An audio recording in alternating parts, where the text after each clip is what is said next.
वैसे जरूरी नहीं है, लेकिन वीडियो को लाइक या फिर डिसलाइक करने की कोशिश जरूर किया करें। तो जैसे इस मूवी का स्टार्ट होता है, हमें मूवी का मेन कैरेक्टर सियोंग दिखाया जाता है और उसकी बेटी का बर्थडे होता है। इसीलिए सियोंग की मदर उसे कुछ पैसे देती है ताकि वो अपनी बेटी को डिनर पर ले जा सके। लेकिन अब सियोंग को और पैसों की जरूरत होती है, तो इसीलिए वो अपनी मदर का एटीएम कार्ड चुरा लेता है। इसके बाद वो अपनी मदर के सारे पैसे चुरा लेता है और पैसों को वो लगा देता है हॉर्स राइडिंग में, और इस गेम में वो 4 मिलियन वॉन जीत जाता है। अब सियोंग ने एक कंपनी से बहुत सारे पैसे उधार ले रखे थे, तो इसीलिए वही लोग उसके पीछे पड़ जाते हैं। इसके बाद वो सियोंग को पकड़ ही लेते हैं और वो उसे काफी मारते हैं। और जब सियोंग उनके पैसे लुटाने के लिए अपने पॉकेट्स चेक करता है, तो वो देखता है कि उसके पास तो पैसे हैं ही नहीं, यानी वो वाले पैसे जिसने हॉर्स राइडिंग में जीते थे। और तब उसे याद आता है कि जब वो इन लोगों से बचकर भाग रहा था, तो वो एक लड़की से टकरा गया था, तो जरूर उसी लड़की ने ही उसकी जेब काट ली। अब क्योंकि सियोंग के पास पैसे तो होते ही नहीं, तो इसीलिए वो लोग उसे 1 महीने का और टाइम देते हैं, जिसमें कि वो उनके पैसे लुटा दे। इसके बाद सियोंग कुछ पैसों का अरेंज करता है और अपनी बेटी को डिनर पर ले जाता है। इसके बाद सियोंग जल्दी से स्टेशन पर पहुंचता है, लेकिन अनलकीली उसकी ट्रेन तो मिस हो गई थी। और जब सियोंग वहां पर बैठकर ट्रेन के आने का वेट कर रहा था, कि तभी अचानक से उसके पास एक आदमी आता है, और ये अननोन पर्सन था, यानी सियोंग उसके बारे में कुछ नहीं जानता था। फिर वो अननोन पर्सन सियोंग को कहता है कि मैं तुम्हारे साथ एक गेम खेलना चाहता हूँ। वो सियोंग को कहता है कि अगर तुम इस गेम में जीत गए तो मैं तुम्हें 1 लाख वॉन दूंगा। तब इतने सारे पैसों को सुनकर सियोंग के गेम खेलने के लिए एग्री हो जाता है। इसके बाद सियोंग काफी मार खाने के बाद ये गेम जीत जाता है, यानी वो 1 लाख वॉन हासिल कर लेता है। इसके बाद वो अननोन पर्सन सियोंग को एक कार्ड देता है, ये कहते हुए कि अगर तुम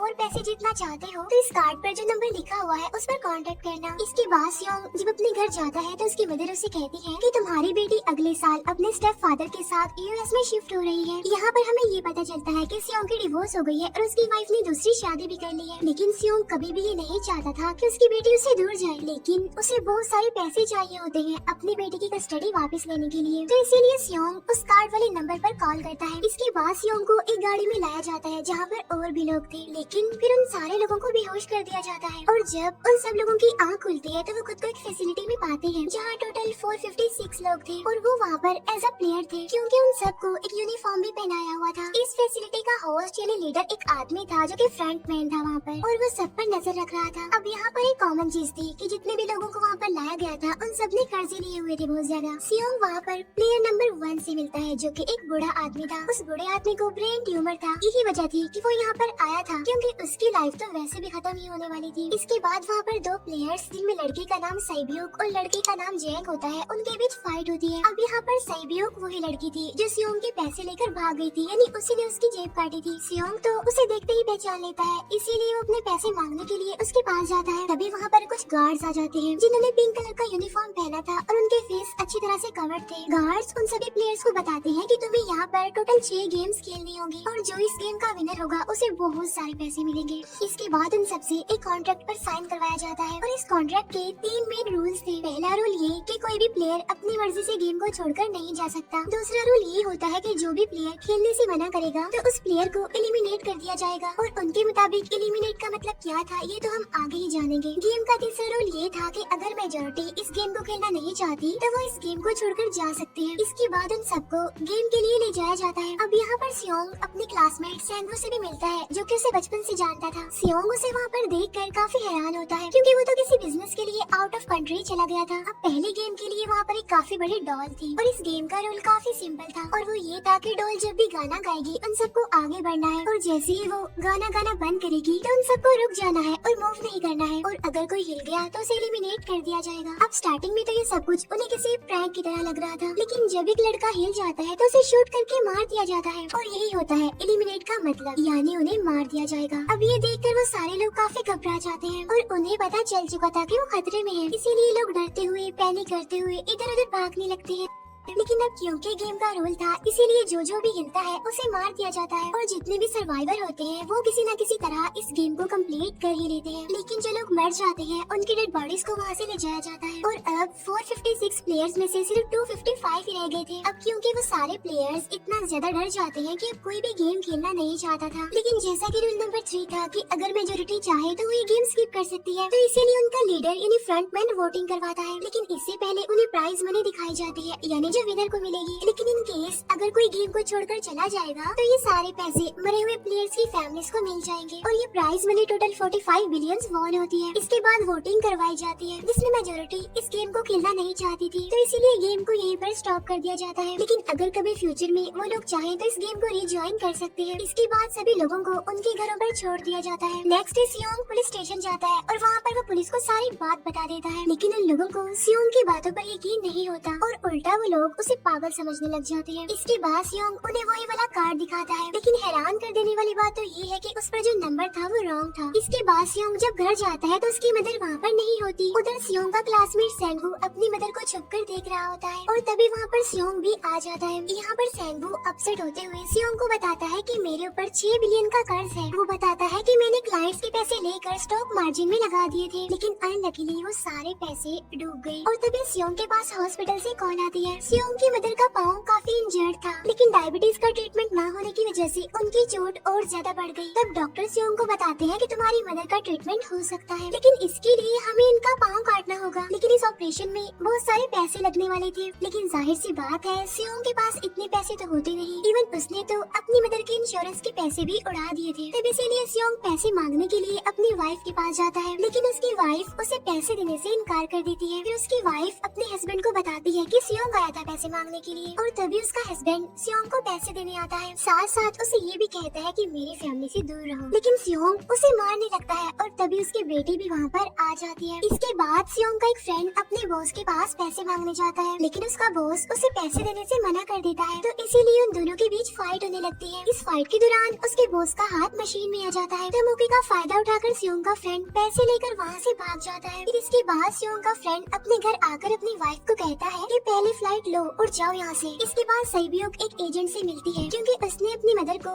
नॉर्थ एरिया से साउथ एरिया में लाना था। सईब्यूक वही लड़की जिसने सियोंग की जेब काटी थी, लेकिन यहाँ अपनी मदर को लाने के लिए सईब्यूक को बहुत सारे पैसों की जरूरत थी। अब सईब्यूक का एक छोटा भाई भी होता है, जिससे उसने प्रॉमिस किया होता है कि मैं मदर को जरूर ले आऊंगी। इसके बाद हमें एक ऑफिसर दिखाया जाता है और इस ऑफिसर का भाई कुछ टाइम से मिसिंग था, इसीलिए वो ऑफिसर अपने भाई के घर जाता है, जहाँ उसे पता चलता है कि उसका भाई तो पिछले कुछ दिनों से अपने घर पर भी नहीं आया। और जब वो ऑफिसर घर को चेक कर रहा होता है तो उसे एक कार्ड मिलता है वहाँ पर, और इस ऑफिसर ने सेम ऐसा ही कार्ड पुलिस स्टेशन में सियोंग के पास भी देखा था, तो इसीलिए वो ऑफिसर सियोंग के पास जाकर उसे इस बारे में पूछता है, लेकिन सियोंग उसे कुछ नहीं बताता। इसके बाद सियोंग जब अपने घर जाता है तो उसे वो कार्ड दोबारा मिल जाता है वहाँ पर। अब सियोंग डिसाइड करता है कि वो दोबारा से उस गेम को ज्वाइन करेगा, इसीलिए सभी प्लेयर्स को एक शिप के पास ले जाया जाता है। इधर ही वो ऑफिसर भी गाड़ियों का पीछा करते हुए उस शिप तक आ जाता है। वो एक गार्ड को मारकर उसे पानी में फेंक देता है। इसके बाद उन सभी प्लेयर्स को एक आइलैंड पर मौजूद फैसिलिटी में लाया जाता है। अब यहाँ पर उन्हें जरा भी अंदाजा नहीं था कि अगला गेम कौन सा होगा और उसे कैसे खेला जाएगा। इसके बाद वो लोग अपनी अलग अलग टीम्स बना लेते हैं। रात को सईब्यूक और उसकी फीमेल फ्रेंड वॉशरूम जाते हैं। यहाँ पर सईब्यूक गार्ड्स की नजरों से बचते हुए उस फैसिलिटी को एक्सप्लोर करने लगती है। तभी वो देखती है कि गार्ड्स बड़े बड़े बर्तनों में कुछ बना रहे हैं,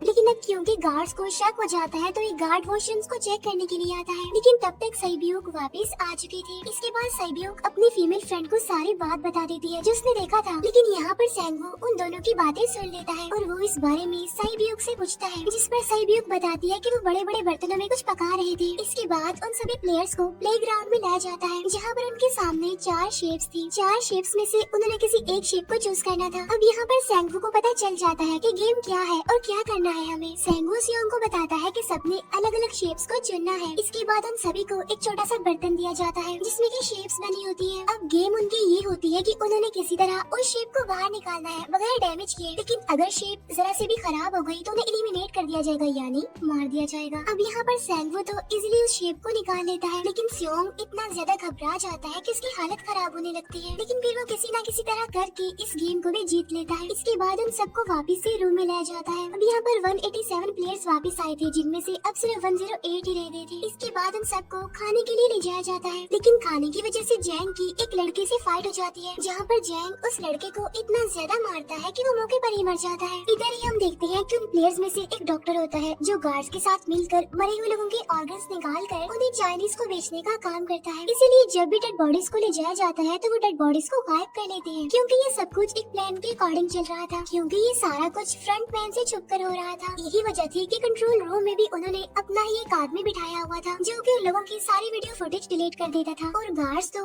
डॉक्टर को गेम के बारे में पहले ही बता देते थे ताकि वो सरवाइव कर सके। यहाँ पर एक गार्ड उसी प्लेयर डॉक्टर को बताता है कि आज हमने प्लेयर्स को जानबूझकर खाना कम दिया है ताकि वो आपस में लड़ने लगे, जिससे होगा ये कि सारे वीक प्लेयर्स गेम से आउट हो जाएंगे। साथ ही गार्ड डॉक्टर को अपनी अगली गेम के बारे में बता देता है। अब 30 मिनट के बाद वहाँ पर लाइट्स ऑफ होने वाली थी। अब यहाँ पर सैंगवू को पता था कि सियोंग की टीम जरूर कोई उल्टा काम करेगी, इसीलिए वो उस टीम को अपने पास बुलाकर उन्हें रिलैक्स रहने के लिए कहता है। उधर वो जो डॉक्टर प्लेयर होता है वो जैंग की टीम में शामिल हो जाता है। यहाँ पर डॉक्टर जैंग को बता देता है कि अगला गेम क्या होने वाला है। इसके बाद लाइट्स ऑफ हो जाती है और जैंग अपनी टीम के साथ मिलकर बाकी सभी को मारने लगता है। जैंग एक लड़की को मारकर सैबियो को मारने जाता है, लेकिन तभी सियोंग उसे बचा लेता है। इसके बाद गार्ड्स वहाँ पर आकर उन सभी को रोक लेते हैं और अब टोटल 80 लोग रह गए थे। इसके बाद उन सभी को तीसरे गेम के लिए ले जाया जाता है और यहाँ पर उन्हें 10-10 प्लेयर्स की एक टीम बनाने के लिए कहा जाता है और वो लोग ऐसा ही करते हैं, अपनी अपनी टीम बना लेते हैं। अब क्योंकि जैंग को अगली गेम के बारे में पहले ही पता होता है, इसीलिए वो सैबियो की फीमेल फ्रेंड को अपनी टीम में नहीं रखता और वो अपनी टीम में सिर्फ मर्दों को ही रखता है। इसके बाद सैंगवू भी अपनी एक टीम बना लेता है। अब क्योंकि उन्हें एक प्लेयर की जरूरत थी तो इसीलिए सैबियो की फीमेल फ्रेंड उनकी टीम में शामिल हो जाती है और ये गेम असल में टग ऑफ वॉर का होता है, यानी उन्होंने अपने सामने वाली टीम को नीचे गिराना था। इसके बाद गेम स्टार्ट हो जाती है और जैंग की टीम बड़ी आसानी से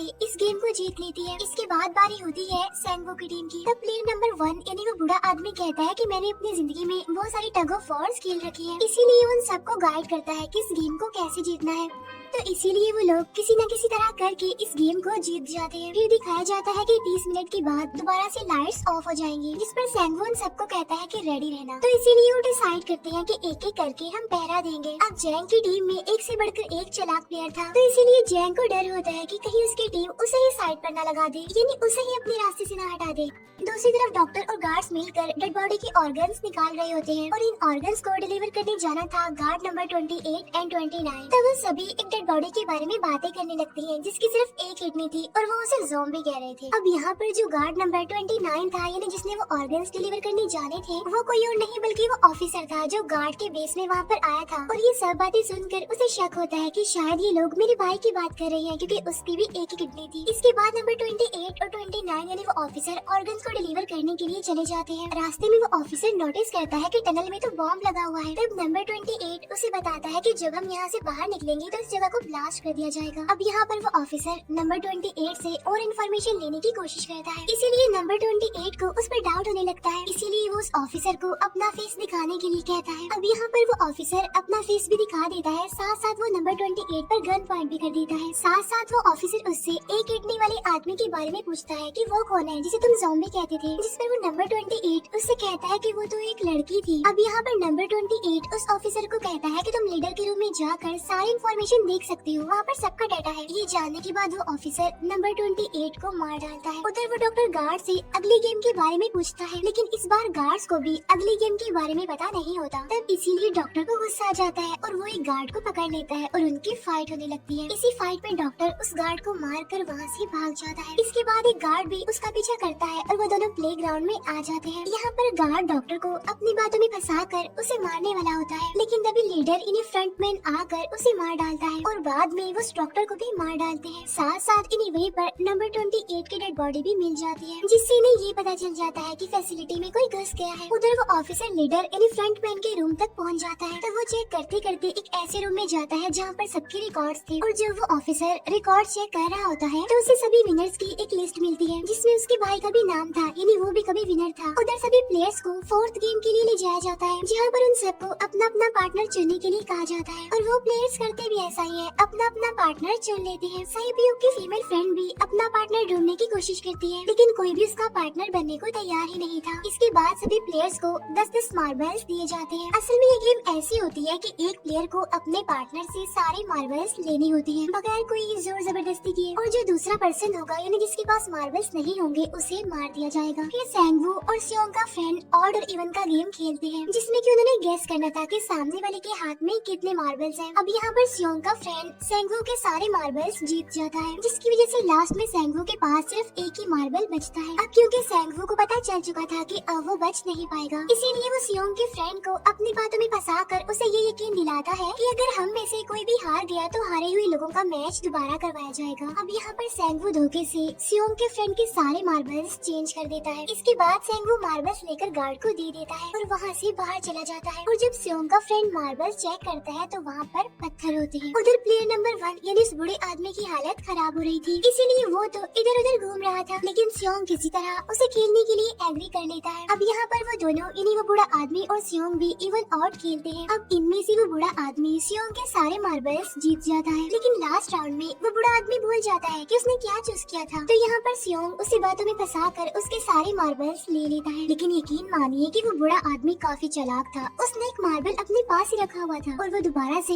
इधर उधर घूमने लगता है। अब यहाँ पर सियोंग उसे रिक्वेस्ट करता है कि प्लीज मेरे साथ एक और गेम खेलो ना। तब यहाँ पर वो बूढ़ा आदमी कहता है कि मुझे पता है कि तुमने सारे मार्बल्स धोखे से लिए हैं मुझसे। वो कहता है कि मुझे सब पता था, बस मैं पागल बनने की एक्टिंग कर रहा था। तभी सुनकर सियोंग को उस पर तरस आ जाता है और वो उसे ही सारे मार्बल्स दे देता है। उसके बाद सैब्यूक और उसकी फीमेल फ्रेंड भी गेम खेल रही होती है। उनकी गेम ये होती है कि जो मार्बल्स को दीवार के ज्यादा करीब फेंकेगा वही जीतेगा। पहले सैब्यूक अपने मार्बल्स फेंकती है, लेकिन जब सैब्यूक की फ्रेंड की बारी आती है तो वो अपने सारे मार्बल्स फेंक देती है। लेकिन जब सैब्यूक ये देख लेती है तो वो अपने फ्रेंड को दोबारा फेंकने के लिए कहती है, जिस पर उसकी फ्रेंड कहती है कि नहीं सैब्यूक, मैं बिल्कुल अकेली हूँ, मेरे पीछे तो कोई भी नहीं है, लेकिन अगर तुम्हें कुछ हो गया तो ये अच्छी बात नहीं है, तुम्हारे पीछे तुम्हारा छोटा भाई है, तुम्हारा वेट कर रहा है। और इसी वजह से सैब्यूक की फ्रेंड को मार दिया जाता है। इसके बाद उन सबकी डेड बॉडीज को वहाँ से ले जाया जाता है। इसके बाद वो सब वापिस से रूम में आ जाते हैं। यहाँ पर जैंग देखता है कि सैब्यूक की वो वाली फ्रेंड तो अभी तक जिंदा है, जो कि बड़ी आराम से बैठी हुई थी। अब यहाँ पर हमें पता चलता है कि सैब्यूक की ये वाली फ्रेंड जैंग की भी फ्रेंड थी, लेकिन अब क्योंकि उन दोनों के बीच किसी बात को लेकर क्लैश चल रहा था तो इसीलिए जैंग की वो फ्रेंड उसे बुली करने लगती है। इसके बाद फ्रंटमैन को एक डेड बॉडी के पास उस ऑफिसर का आईडी कार्ड मिल जाता है। तभी फ्रंटमैन को पता चलता है कि उसके सारे वीआईपीज आ चुके हैं, तो इसीलिए फ्रंटमैन उन्हें लेने के लिए चला जाता है। फिर सारे वीआईपीज को उनके रूम में लाया जाता है। इसके बाद फ्रंटमैन वीआईपीज के आने के बारे में एक और आदमी को जाकर बताता है और यही आदमी मेन होता है। और ये कौन होता है हम ये आगे जानेंगे। फिर नेक्स्ट डे उन सबको 5वें गेम के लिए लाया जाता है, जहाँ पर 1 से लेकर 16 तक नंबर पड़े होते हैं और वो सभी प्लेयर्स अपना अपना नंबर ले लेते हैं। नंबर का मतलब ये था कि जो नंबर भी एक प्लेयर पर आएगा उसके मुताबिक ही उसकी बारी आएगी। अब यहाँ पर लास्ट में पहला और आखिरी नंबर रह जाता है, यानी 1 और 16। तो यहाँ पर सियोंग कंफ्यूज हो जाता है कि उसे कौन सा नंबर चूज करना चाहिए। अगर उसने पहला नंबर लिया तो वो फंसेगा और मरेगा, क्योंकि उसे नहीं पता कि गेम क्या है। और अगर लास्ट नंबर लेगा तो क्या पता उसकी बारी ही ना आए, टाइम कम रह जाए। और तभी वहाँ पर एक आदमी आ जाता है और वो सियोंग को कहता है कि मुझे पहला नंबर चाहिए, क्योंकि मैं अपनी जिंदगी में कभी भी फर्स्ट नंबर पर नहीं आया। फिर इसके बाद उन्हें गेमिंग रूम में लाया जाता है। अब इस गेम का रूल ये होता है कि दिए हुए टाइम में उन्हें ब्रिज की दूसरी साइड पर जाना है। अब इसके बीच में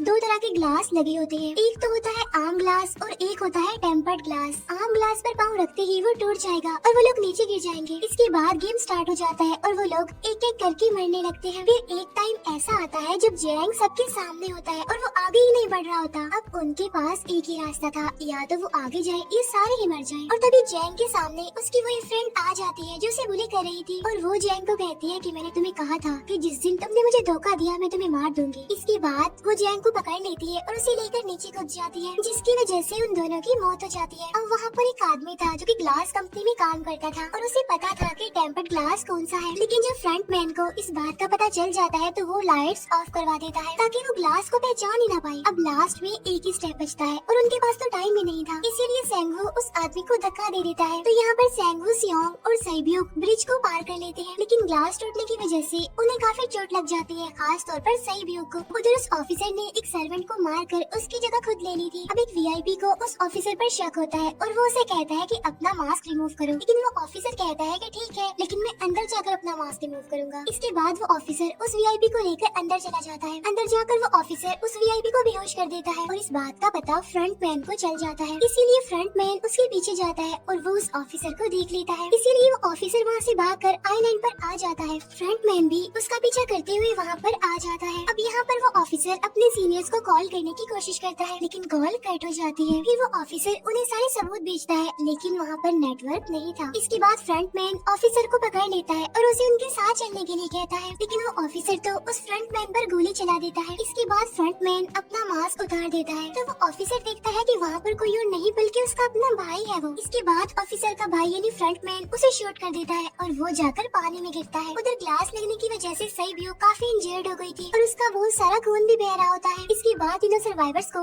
डिनर के लिए ले जाया जाता है और उनके पास एक एक नाइफ भी रख दिया जाता है, मतलब रात में उन तीनों में से कोई भी एक दूसरे को मार देगा। तभी सियोंग नोटिस करता है कि साइबियो की हालत काफी खराब है, इसीलिए वो साइबियो को कहता है कि फिक्र मत करो, हम दोनों साथ हैं और इस गेम में हम दोनों मिलकर सेंगवू को हरा देंगे। इसके बाद हम दोनों यहाँ से बाहर निकल जाएंगे और पैसों को आधा आधा डिवाइड कर लेंगे। साइबियो उसे बताती है कि मेरा एक छोटा भाई है जिसे मैं ऑर्फनेज में छोड़कर आई हूँ और अगर हम दोनों में से कोई भी जिंदा बचकर बाहर जाएगा तो उसे उन दोनों की फैमिलीज का ख्याल रखना होगा। अब साइबियो की हालत काफी खराब थी, उसे डॉक्टर की जरूरत थी, इसीलिए सियोंग कोई मदद लाने के लिए जाता है, लेकिन जब तक वो वापस आता है तब तक सेंगवू साइबियो को मार चुका था। फिर नेक्स्ट डे उन दोनों को गेम नंबर 6 यानी लास्ट गेम के लिए ले जाया जाता है। गेम का रूल बड़ा ही सिंपल था कि मार दो या मर जाओ और इस गेम का नाम होता है स्क्विड गेम। इसके बाद गेम स्टार्ट हो जाती है और उन दोनों के बीच काफी फाइट होती है, लेकिन लास्ट में सेंगवू की हालत खराब होने लगती है। तभी सियोंग कहता है कि मैं इस गेम को रोकना चाहता हूँ और तभी सियोंग सेंगवू को उसके साथ चलने के लिए कहता है, लेकिन सेंगवू तो अपने आप को ही मार डालता है जिसकी वजह से सियोंग गेम जीत जाता है। फिर फ्रंटमैन सियोंग को कहता है कि तुम बहुत अच्छा खेले, लेकिन मुझे इसकी उम्मीद नहीं थी। इसके बाद सियोंग को उसके घर पर छोड़ दिया जाता है और उसके पास एक एटीएम कार्ड भी था और जब सियोंग उस एटीएम कार्ड को जाकर चेक करता है तो वो देखता है कि सारे पैसे उसके अकाउंट में भेज दिए जाते हैं। इसके बाद सियोंग अपने घर जाता है, लेकिन तब तक उसकी मदर की डेथ हो जाती है। इसके बाद हमें 1 साल बाद का सीन दिखाया जाता है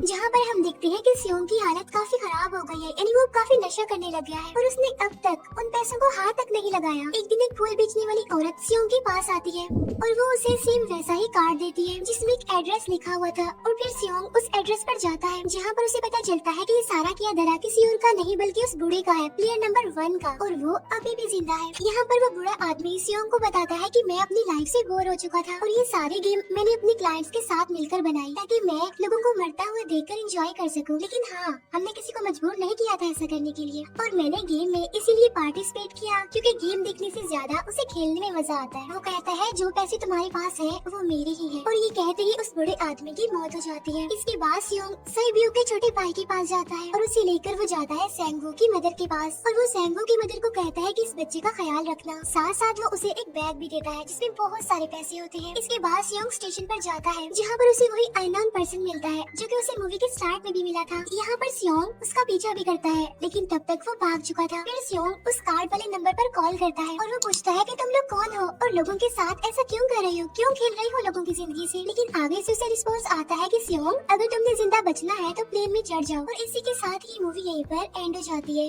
थैंक यू फॉर वॉचिंग।